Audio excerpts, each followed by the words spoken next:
Fala galera, sejam todos bem-vindos ao terceiro episódio da série API RESTful com Node.js. Eu sou Gustavo Mafra e esse é o canal Mafra Tech. No episódio de hoje vamos falar sobre Docker, configurar o banco de dados da nossa aplicação e também criar os containers, incluir o Docker no nosso back-end. Bom, vamos começar falando um pouco sobre o que é o Docker. O Docker ele veio para resolver um grande problema que a gente sempre teve, que é qual é? Bom, se a gente trabalha num time com vários desenvolvedores, uma coisa comum que pode ocorrer onde cada um tem seu ambiente de desenvolvimento instalado em sua máquina, é que em alguns momentos algum desenvolvedor pode ter alguma versão de alguma biblioteca diferente de outro desenvolvedor, Então, no meio do caminho, por exemplo, eu posso ter uma versão do Node, outra pessoa pode ter uma outra versão do Node, um desenvolvedor tem uma versão do banco de dados, do Postgres, o outro já está com outra versão. Então, em algum momento, isso pode criar um conflito na nossa aplicação. Pode dar algum erro, alguma versão ser incompatível com alguma feature que esteja sendo desenvolvida, e com isso começam a surgir os problemas, Então o Docker ele meio que veio para resolver esse problema, Por quê? Como é que o Docker ele funciona?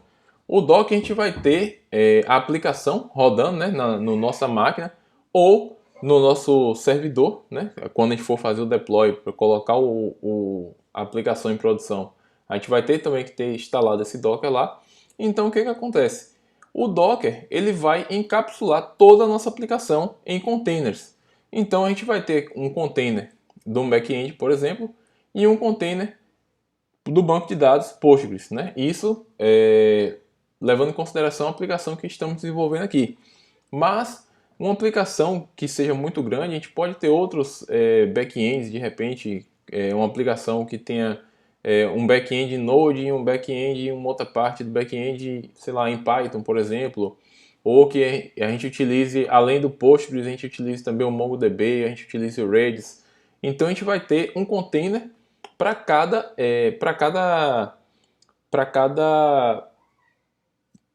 aplicação que a gente tenha, que a gente vai rodar, O banco de dados, o back-end e assim por diante. Então, o que acontece? No momento que a gente cria inclui o Docker, na nossa aplicação, a gente garante que todo mundo do time, todos os desenvolvedores vão estar utilizando a mesma versão, certo? Dos programas. Todos vão estar usando a mesma versão do Node, todos vão estar usando a mesma versão do Postgres, e assim a gente vai eliminar o problema de incompatibilidade que a gente possa ter ao longo do desenvolvimento, certo? Bom, a gente pode começar baixando o Docker, certo? Eu vou deixar um link na descrição para o download do Docker e também eu vou deixar alguns links com um passo a passo de instalação no Mac, no Windows e no Linux, certo? Bom, então a gente vai baixar aqui, docker.com/products docker desktop. Vamos baixar, escolher a versão referente a cada sistema operacional e baixar. Eu já tenho o meu instalado, então eu vou executar aqui o meu Docker. A gente vai esperar um pouco, no Mac ele abre esse íconezinho aqui na barra e aguardar um pouco até ele realizar a inicialização. Bom, agora que a gente já está aqui com o nosso Docker instalado e rodando, vamos pular um pouco aqui para a questão do banco de dados. Vamos acessar aqui o Sequelize, certo? Vamos procurar aqui no Google e ele vai dar aqui para a gente Sequelize ORM, certo? Nós vamos estar utilizando o Sequelize para poder fazer o gerenciamento do nosso banco de dados, certo? Então, essa aqui é a documentação dele, beleza? Vou deixar também aqui o link na descrição.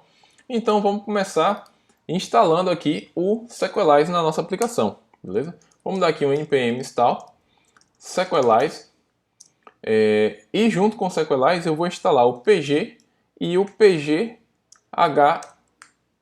hstore. O pg e o pg hstore vão ser utilizados, a gente vai utilizar para fazer a conexão com o nosso banco de dados, certo? No caso, já que a gente vai usar o Postgres, se fosse o MySQL, por exemplo, a gente utilizaria o MySQL. E também vamos instalar aqui isso aqui em modo de uma dependência normal, né? Vamos aguardar aqui um pouco. Bom, agora que instalamos as nossas dependências do Sequelize, vamos instalar uma outra dependência chamada Sequelize -CLI, que é a CLI. Porém, vamos instalar ela em modo de desenvolvimento, beleza? Porque a gente só vai precisar dela enquanto estivermos desenvolvendo aqui o nosso back-end. Pronto.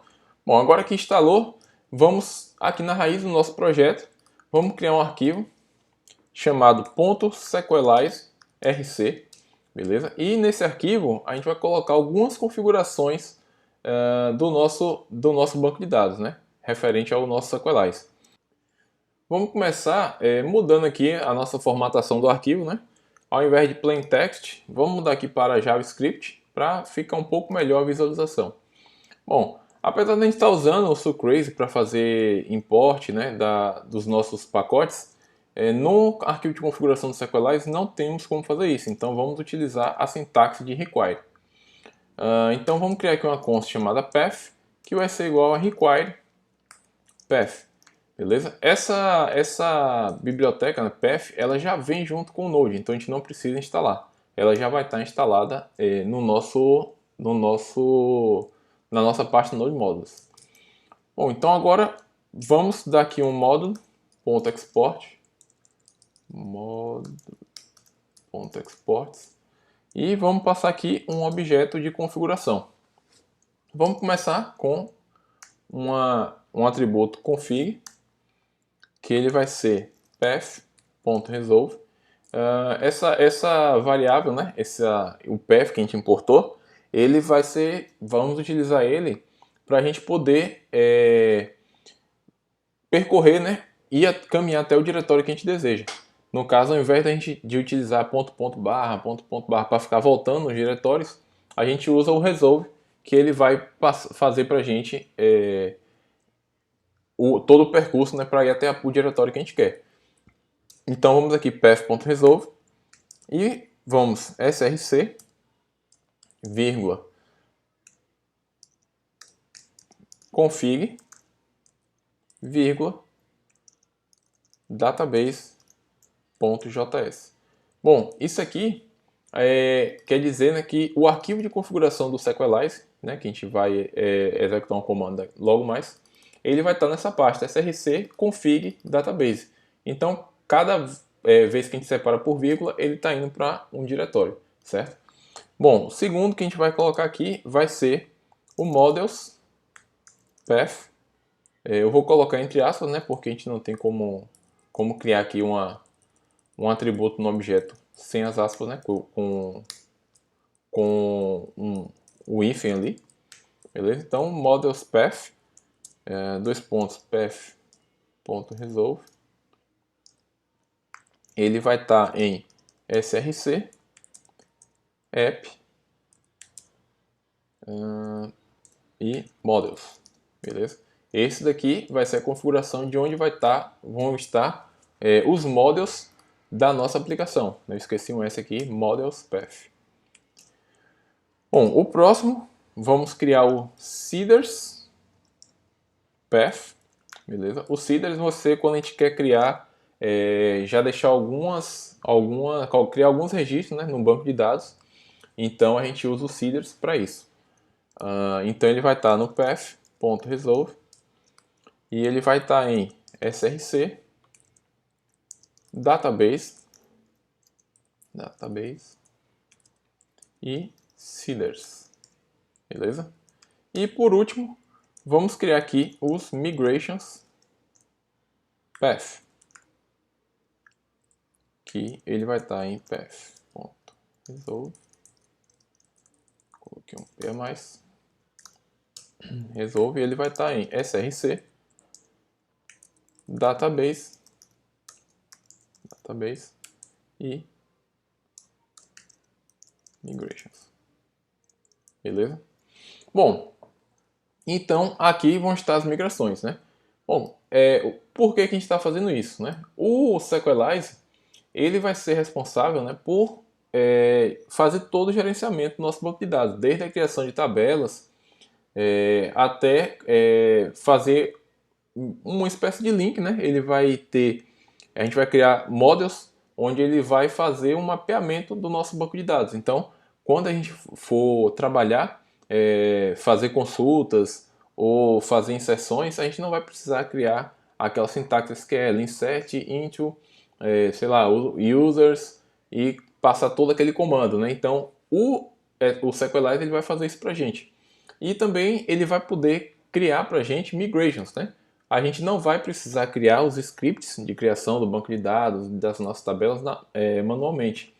A gente vai criar um arquivo de migração e esse arquivo a gente vai poder pegar ele, executar e ele vai criar para a gente as nossas tabelas. E ele vai manter um histórico dessas migrações. Então, no momento em que outra pessoa pegar esse projeto, ela vai rodar essas migrações e aí ele vai estar já com o banco de dados igual ao nosso, né? Então, no momento até onde a gente parou no banco de dados, quem pegar o código e for executar, ele vai rodar essas migrações e ele vai também ter o banco de dados sempre, ele vai ter o banco de dados, né, sempre sincronizado. Então, nossa aplicação, independente para quem vá, né, independente qual seja o desenvolvedor, vamos sempre ter o banco vai estar sempre sincronizado para todo mundo, certo? Bom, agora vamos fazer o seguinte. Vamos instalar aqui uma outra dependência, npm install .env, certo? Essa dependência, né, esse pacote, ele vai permitir que a gente utilize um arquivo de configuração .env, onde nele a gente vai colocar alguns arquivos, algumas configurações, né, da nossa aplicação. Então, vamos vir aqui criar um arquivo new file.env. Né? Então, geralmente, esse arquivo é chamado de environment, né? Que seriam as variáveis de ambiente da nossa aplicação. Então, tudo que a gente quer deixar oculto, né? Que a gente não queira deixar diretamente no código, como, por exemplo, a senha do banco de dados. A gente vai ter também um App Secret, que a gente vai falar um pouco mais na frente. A gente não quer deixar isso exposto, então a gente cria esse arquivo .env, que o ideal é que ele não seja, numa situação onde a gente utilize controle de versão, ele não vá para o controle de versão, né? Ele vai estar sempre somente na máquina. Então, no momento também que a gente for colocar esse back-end no ar, colocar ele no servidor, a gente vai criar um arquivo lá e vai passar todas as informações, criar todas as variáveis referentes ao servidor de produção, beleza? Porque nesse momento a gente está criando os referentes às variáveis, né, referente de desenvolvimento, beleza? Bom, vamos começar aqui criando algumas variáveis que a gente vai utilizar no nosso banco de dados. Eu vou colocar um comentário aqui, database config, beleza? Para a gente fazer um comentário, a gente bota um hashtag e aqui ele já entende que é um comentário. Então aqui a gente vai colocar nossas variáveis do banco de dados, beleza? Vou criar aqui primeiro db underline host, certo? Por enquanto eu vou deixar essa daqui sem valor, que a gente vai colocar daqui a pouquinho. db underline port. Então aqui a gente pode utilizar a porta default do Postgres, certo? Que é a 5432, já que a gente sabe que a gente vai utilizar o Postgres, vamos colocar ela. db user, db underline user. Eu vou colocar Postgres, db underline password. Eu vou colocar aqui 1, 2, 3, 4, 5, 6, beleza? E db underline name, eu vou colocar receitas underline compartilhadas, beleza? Esse daqui vai ser, no caso, né, o nome do nosso banco de dados, certo? Beleza, então vamos salvar aqui. Bom, vamos começar aqui então, vamos criar aqui na nossa pasta src uma nova pasta chamada config. E dentro dela, vamos criar um arquivo chamado database. Database.js, beleza? Bom, vamos começar aqui dando um require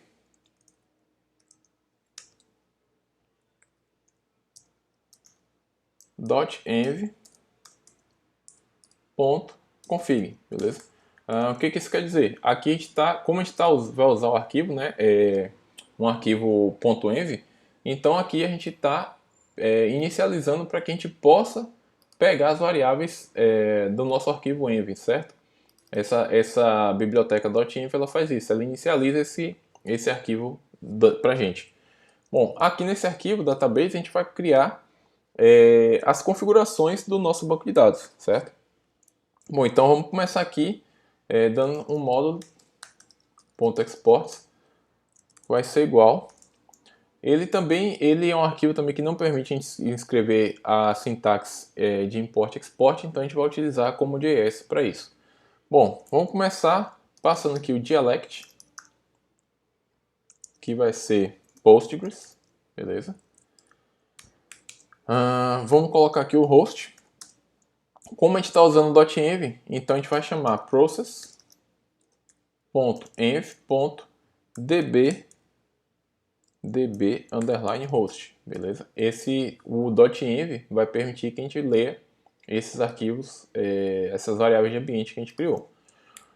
Vamos passar aqui a porta, vai ser process.env.db_port, username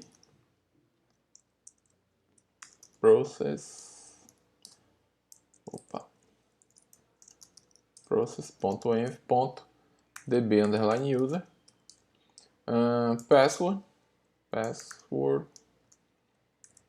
vai ser process.env.db_password,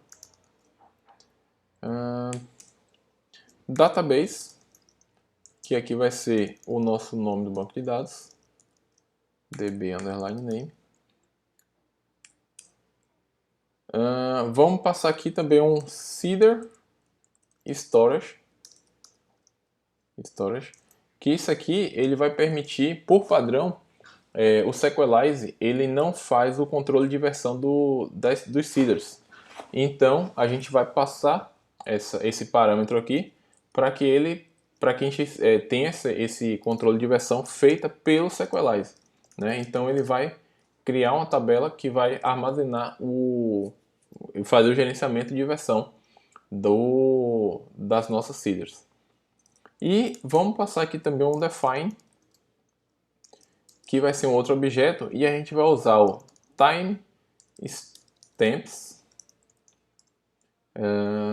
timestamps como sendo true, que ele vai, por padrão, o Sequelize vai controlar para a gente dois campos no banco de dados, que é o created@ e o updated@. Então, sempre que a gente criar um arquivo ou a gente fizer alguma alteração, né, fizer um insert ou um update, ele vai alterar o valor para a gente desses dois campos.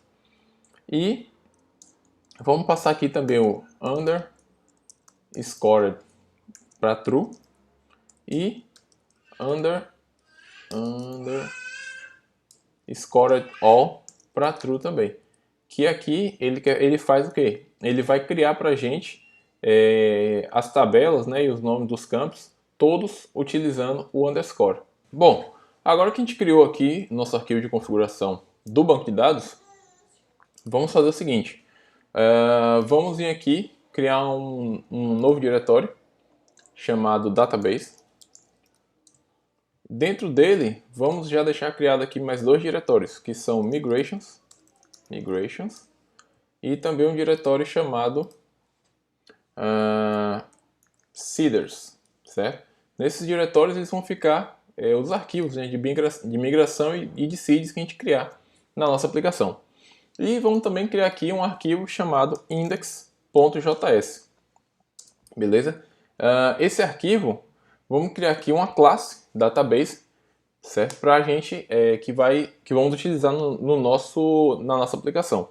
Então vamos começar aqui importando Sequelize, from Sequelize. Vamos também dar um import aqui em database config from config database, beleza? E vamos criar aqui também vamos criar a classe, né? Nossa class database, e vamos ter no construtor dela,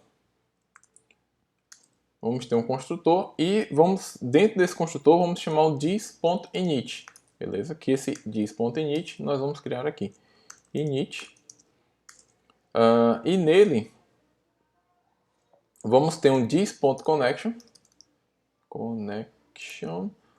que vai ser igual a new Sequelize. Eu esqueci um E aqui em cima. New Sequelize. E vamos passar como parâmetro o database config, certo? E vamos dar aqui um export default new database. Beleza? Então o que a gente fez aqui? A gente criou a classe database, né? No construtor dela a gente vai chamar o método init. Esse método init ele tem esse dis.connection, né? Que seria a conexão com o nosso banco de dados, que é feita através aqui de uma instância do Sequelize, onde a gente passa o database config para ele, certo? Bom, e por último, né, por fim, vamos criar aqui uma pasta chamada app, e dentro dela vamos criar uma pasta chamada models, beleza? E com isso a gente finaliza aqui a configuração do nosso banco de dados, né, que se a gente voltar aqui no nosso arquivo Sequelize RC, a gente tem nosso arquivo de configuração, que está em config database. Temos o nosso diretório de models, que está em src app models, beleza? E temos nossos dois diretórios de seeders e migrations, que está em src database migrations e seeders, certo? Tranquilo. Então vou fechar todas essas abas aqui. E agora nós vamos começar a fazer a configuração, né, do Docker. Bom, como eu tinha mostrado no slide, a gente tem os containers, beleza? Cada parte da nossa aplicação a gente tem os containers. Nesse caso aqui, nós vamos ter dois containers, um da nossa aplicação e um do banco de dados.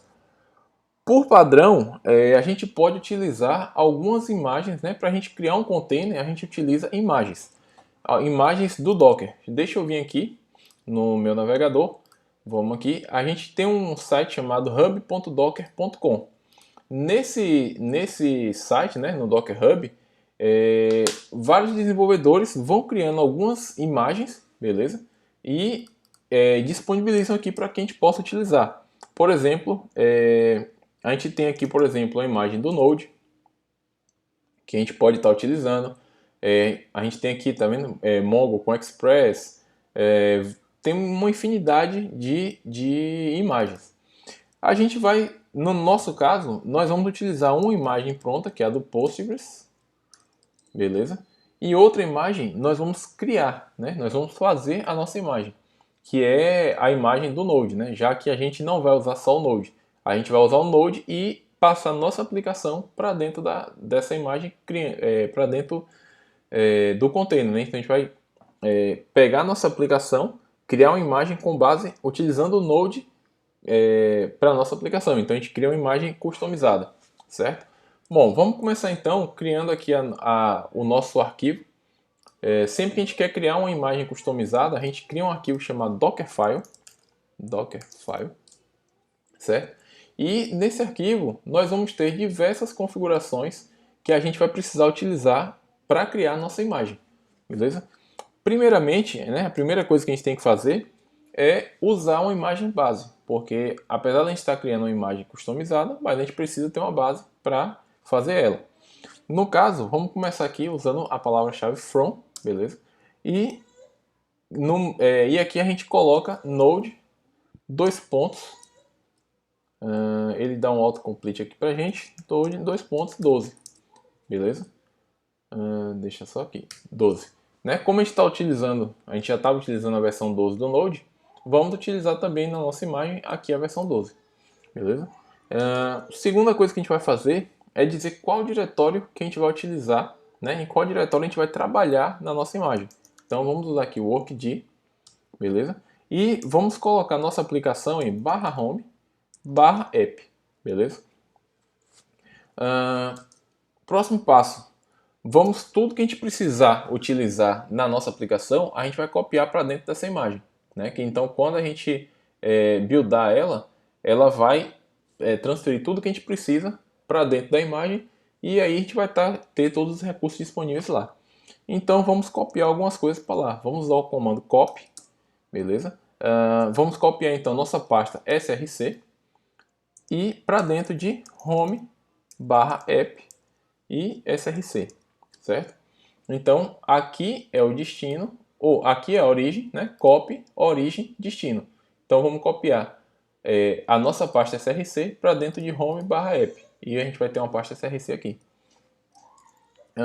Vamos copiar também todos os nossos arquivos .json, né? O nodemon, o package lock, né? Porque se a gente nesse momento a gente está trabalhando com desenvolvimento e a gente a partir daqui a gente não vai mais rodar a nossa aplicação direto na nossa máquina, a gente vai rodar a partir do nosso container, então a gente tem que passar também o nodemon para lá. Então vamos botar aqui ***json,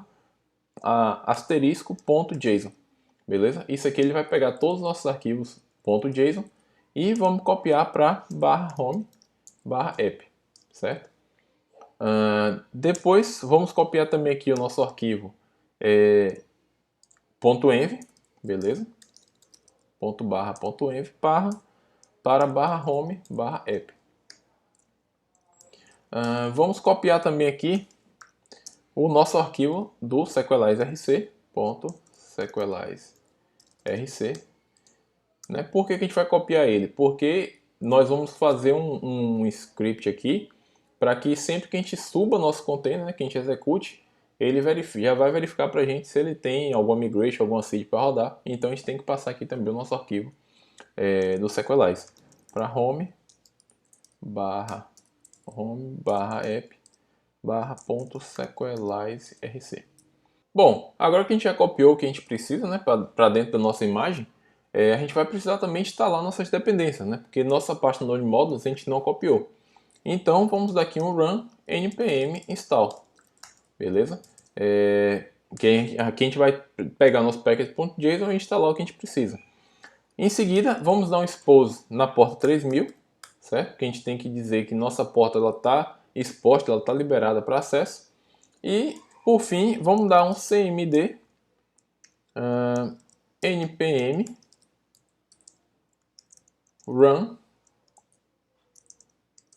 start, beleza? Que aqui no caso quando a gente for executar diretamente nossa imagem. Bom, então é isso. Aqui a gente finaliza a criação da nossa imagem, né? Da nossa imagem do nosso back-end, certo?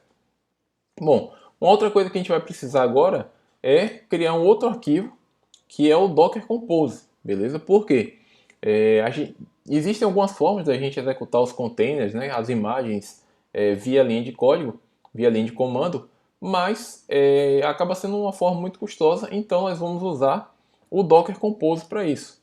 Então a gente cria aqui um arquivo chamado dockercompose.yaml, certo? Porque aqui ele vai, a gente coloca uma série de configurações e a gente só executa ele e ele vai tratar de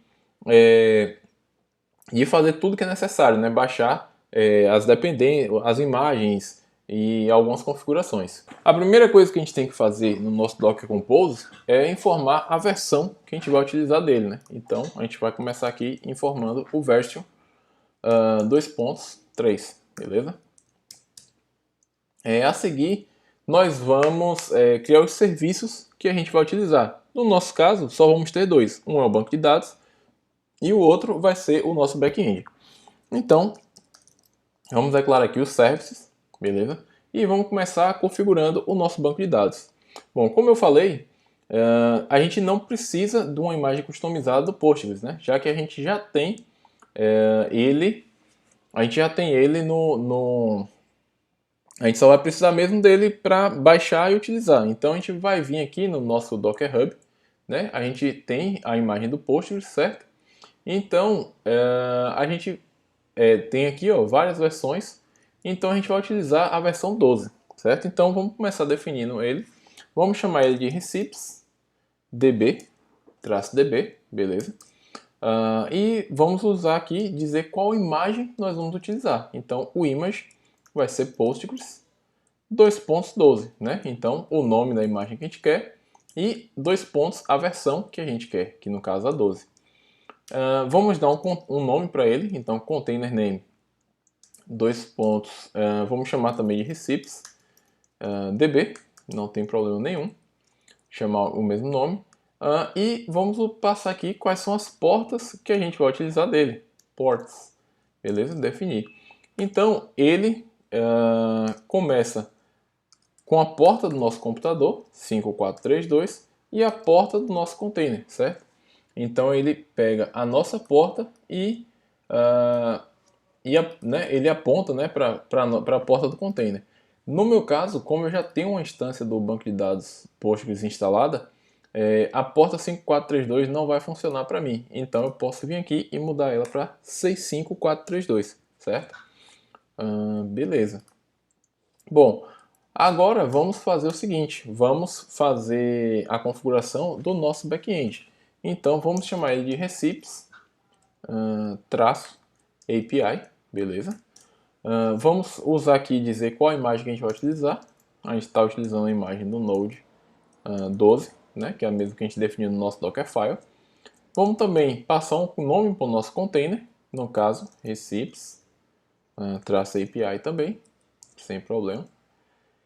E aqui a gente vai informar uma outra tag que são os volumes, né? Vamos dizer quais são os volumes que a gente vai ter nesse nosso serviço. Aqui a gente vai passar a nossa pasta src, certo? Para ele fazer um espelhamento com a pasta src de barra home, barra app, barra src, certo? Vamos aqui também passar uma outra informação aqui de build, né? Quando a gente for precisar buildar, a gente vai passar qual o nome do Dockerfile que a gente está utilizando, no caso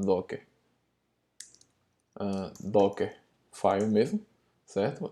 No caso aqui, a gente poderia ter um Dockerfile Production, um Dockerfile, sei lá, test, alguma coisa. E qual o context dele, o context, que no caso aqui é ponto, né? Porque o Dockerfile está no mesmo diretório do nosso Docker Compose, certo? E vamos agora também passar quais são as portas que nós vamos utilizar. No caso aqui, vamos usar 3000. Então, como a 3000 minha está liberada, então 3000 também a gente aponta ele para 3000 do container, certo? Vamos também definir aqui algumas variáveis de ambiente, no environment. No caso, nós vamos sobrescrever aqui a NodeEnv. NodeEnv é uma variável de ambiente que já existe por padrão. Eu vou colocar um valor nela aqui, development, beleza? A gente poderia também dizer que ela é production, por exemplo, ou testing, a depender do ambiente que a gente vá utilizar ela. Eu escrevi errado aqui, development. Uma outra coisa muito importante que a gente vai ter aqui é o depends on, beleza? O que ele quer dizer? Ele quer dizer que nosso container, antes dele iniciar, ele depende de alguma coisa para iniciar, né? No caso, um outro serviço, que no caso aqui vai ser o nosso serviço de recipes db, beleza? Então, quando a gente rodar o nosso Docker Compose, primeiramente ele vai rodar o recipes db, né? Começar a criar, para depois ele criar o nosso recipes API, certo? Porém, não é só isso que vai depender para que nossa estrutura, né, funcione 100%. Né? Tem uma outra coisa aqui que a gente chamada Docker Compose await, beleza? Que o que acontece? Em alguns momentos, o nosso container do banco de dados, ele sobe, né? Ele inicia, porém pode acontecer do serviço em si do banco, né? Do banco de dados, demorar um tempo para começar a funcionar dentro do nosso container. Então, a depender, como a gente vai ver daqui a pouquinho, a gente vai, na inicialização, rodar uns scripts de migração, de seeds, né? Para sempre que a gente subir nosso container, ele já fazer isso para a gente. Então, se ele não tiver, o container subir, mas o serviço em si não estiver rodando ainda 100%, ele pode dar problema na execução do nosso container. Então, a gente vai usar esse Docker Compose Wait, que basicamente a gente vai ter que voltar no nosso Dockerfile e incluir essa linha aqui. Com essa linha aqui, né, ele vai adicionar esse script Docker Compose Wait nesse /wait e transformar ele incluir nele a permissão de execução, beleza? Então vamos copiar aqui esse script, vamos voltar aqui no nosso Dockerfile, pode ser que depois da nossa cópia do Sequelize, vamos colar ele aqui. E já olhando aqui, eu vi um outro errinho aqui no nosso Dockerfile. Após copiar aqui o .json e o .env, vamos botar aqui uma barra, né? Porque a gente está copiando para dentro do diretório, senão ele vai dar um erro aqui para a gente, beleza? Voltando aqui na documentação do Dockerwait, ele tem aqui um exemplo, né? Onde ele mostra o Mongo, o Postgres e o MySQL, né? Ele criou esses serviços. E ele tem aqui um MySuperApp, onde ele bota um wait hosts, né? Então a gente vai ter que ter uma variável de ambiente no nosso back-end chamada wait hosts, certo? Vamos lá, colocar ela. Então, além do nosso node-env, wait underline hosts, e vamos passar aqui o nome receipts -db 5432, beleza? Que é a porta do nosso container. E outra coisa, né, quando a gente for executar, aí ele já passa aqui também no command, que a gente vai colocar ainda, ele já passa que a gente tem que antes chamar o /wait e depois a gente vai chamar o que a gente precisar chamar para executar o nosso container, certo? Beleza. E outra coisa, a gente tem que também definir o hostname do nosso serviço de banco de dados, né, que a gente chamou ele aqui de receptsdb, mas a gente não disse qual o nome dele, hostnames. Hostname receipts-db, beleza? E outra coisa também que a gente vai colocar aqui no nosso banco, no nosso serviço de banco, é um arquivo env que a gente vai utilizar. Voltando um pouquinho aqui no nosso Docker Hub, a gente tem aqui duas coisas. A gente tem que definir qual a senha padrão, beleza? E outra, a gente pode definir o nome padrão do banco de dados, né? Quando ele subir o container, ele já vai pegar essa variável e criar o banco para a gente, que a gente ainda não tem essa informação. Então vamos usar esse nosso arquivo .env e colocar aqui algumas configurações do Postgres. Então Postgres config, beleza? Então vamos pegar aqui o PostgresDB, né, essa variável de ambiente, vamos chamar ele de... Eu vou mudar aqui o nome do banco de dados, que eu tinha colocado receitas compartilhadas, vamos chamar só de receipts, beleza? E vamos colocar o mesmo nome aqui para PostgresDB.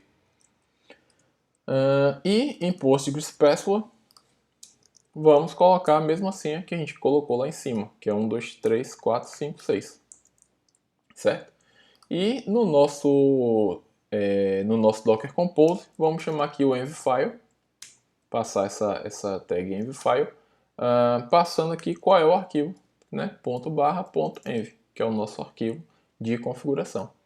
Bom, e por fim, para finalizar aqui o nosso Docker Compose, vamos criar aqui o command, beleza? Que ele vai ser o quê? A gente vai ser o comando de execução para rodar, né, o nosso container. Então, vamos dar aqui um sh, que a gente roda ele em modo sh, e vamos passar entre aspas, primeiramente o /wait, né, como a gente viu lá na nossa documentação do Docker Compose Wait. Vamos começar com ele porque ele tem que esperar por nosso host do banco de dados. E vamos concatenar aqui os comandos com dois S comerciais, né? Então vamos ter um npm run db migrate, depois npm run db seed e, por fim, npm run start, beleza? Se vocês verem, a gente tem aqui db migrate, né, e db seed. A gente vai usar isso aqui para poder criar, sempre que a gente executar, né, der um docker compose, caso a gente tenha alguma nova migration, ele já vai rodar aqui, né? No caso, um projeto onde tenha mais de uma pessoa trabalhando, caso um outro desenvolvedor crie uma migration, quando a gente rodar, a gente já vai executar essa migration automaticamente. Porém, esse não é o comando correto, né? Esse aqui é um comando que a gente vai incluir no package.json, né? Vamos vir aqui em scripts e criar um script chamado db migrate e colocar o comando correto, que vai ser o npx sequelize db migrate. E o outro vai ser, vamos criar um outro script chamado db seed, que vai executar para a gente o npx sequelize seed db seed all, certo? Então esses dois scripts, né, que a gente criou, esse npx ele vai uma variação do npm, né, que ele vai buscar por um executável, que no caso é o nosso sequelize CLI que a gente instalou, certo?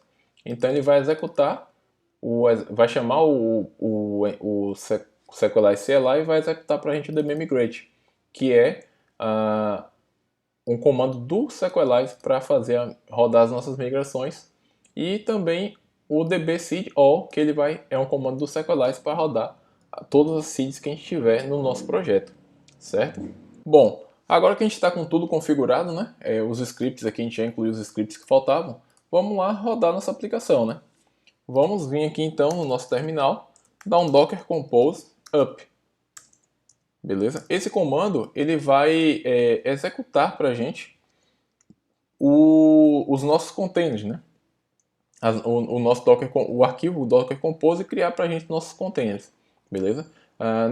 No primeira execução, como a gente não tem nenhuma imagem baixada, ele vai baixar essas imagens do Postgres, vai baixar do Node para criar para a gente a nossa imagem customizada.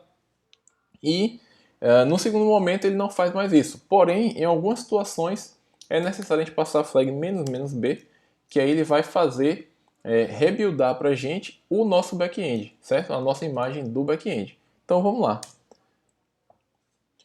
Bom, ele vai começar aqui baixando, né, o Postgres.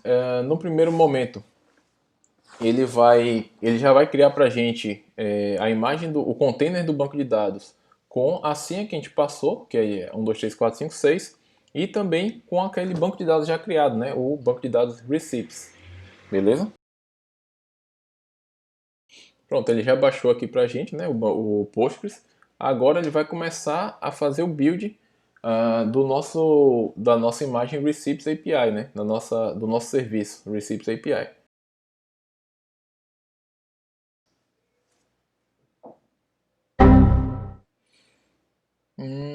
Tá, deu um errinho aqui pra gente, né? Ele fala que dialect needs to be explicitly supplied.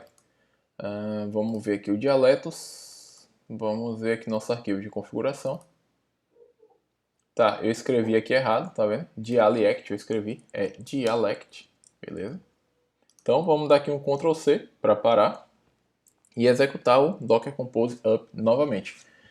Como nossa pasta SRC, a gente criou aqui o volume, né, nela, então no momento que a gente altera aqui, ele já reflete, então a gente não precisa rodar novamente. Porém, ele deu aqui um outro erro. Connection icon refused. Tá, ele não está achando o host. Vamos ver aqui o que pode estar ocorrendo. Tá, no nosso arquivo aqui eu esqueci de colocar, né? Criei essas variáveis, mas não informei aqui o dbHost. Então, receipts-db, certo? Como o nosso arquivo env ele está fora da pasta src, então ele não vai refletir as alterações, né, automaticamente. Então agora a gente vai ter que passar aqui o "-b", para a gente refazer a build do nosso back-end e transferir novamente o nosso arquivo .env para dentro do container, beleza?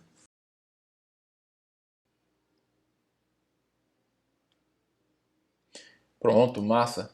Agora ele já rodou, né, certinho aqui pra gente, né, sem erros. Se a gente voltar aqui um pouquinho o log, né, ele já vai mostrar aqui, ó, ele tenta rodar o nosso Sequelize DB Migrate, né, porém, como a gente não tem ainda nenhuma migração, ele passa direto e ele, na verdade, ele fala que está tudo atualizado, né, só que a gente não tem nada. E também ele tenta rodar aqui as nossas seeds, mas também não temos nada, então ele passa direto. Bom, então como é que a gente sabe que o nosso banco de dados foi criado, né? Ele está criado. Bom, a gente pode utilizar, existem algumas ferramentas, né, para poder a gente fazer a manutenção do banco de dados, né, via interface e tudo. Eu gosto de usar o pgadmin, beleza? Esse aqui. Ele tem para Windows, Linux e dentre outros. Eu costumo utilizar ele, né? Eu vou deixar também aqui o link na descrição para o download, beleza? Mas eu já estou com ele rodando aqui em outra aba, vou puxar aqui. Então, essa aqui é a interface dele, certo? E vamos, para a gente saber, né, que está tudo funcionando, vamos lá. Eu vou criar aqui um novo server, beleza? Create server. O name eu vou colocar aqui Receipts API, beleza? E em connection eu vou informar aqui. No caso, né, a gente colocou lá como sendo ReceptsDB, porém na nossa interface aqui fora ele vai ser localhost, certo? Localhost. Aquele nome do serviço ReceptsDB ele só vai funcionar para dentro dos containers lá. Aqui a gente vai continuar acessando ele como localhost. Como eu defini minha porta do meu computador, né, como 65432, eu vou mudar ela aqui. A maintenance DB eu também vou mudar aqui, vou botar receipts, né, que é o nosso banco de dados que a gente criou, e a senha 1, 2, 3, 4, 5, 6. Então vamos salvar. Ele funcionou, né, já não deu erro, então. E quando a gente abre, ele está aqui. Ele já tem o banco default, né, que ele já traz do Postgres, e tem aqui o nosso banco receipts, né, nosso esquema public. Porém ainda a única tabela que a gente tem no momento é a Sequelize Meta, que é a tabela do Sequelize quando a gente roda as migrations, né? Mesmo não tendo nada, nenhuma migration, mas ele por padrão ele já vai criar essa tabela. Bom pessoal, então é isso, né? Vimos bastante conteúdo nesse episódio, né? Vimos como criar nossa configuração do banco de dados, instalando o Sequelize. Também configuramos o nosso Docker, né? Nossos containers do banco de dados da aplicação. Espero que vocês tenham gostado desse conteúdo. Não esqueçam de deixar seu like no vídeo, é muito importante para o canal. E caso não seja inscrito, se inscreva, ative as notificações para ficar ligado nos próximos vídeos.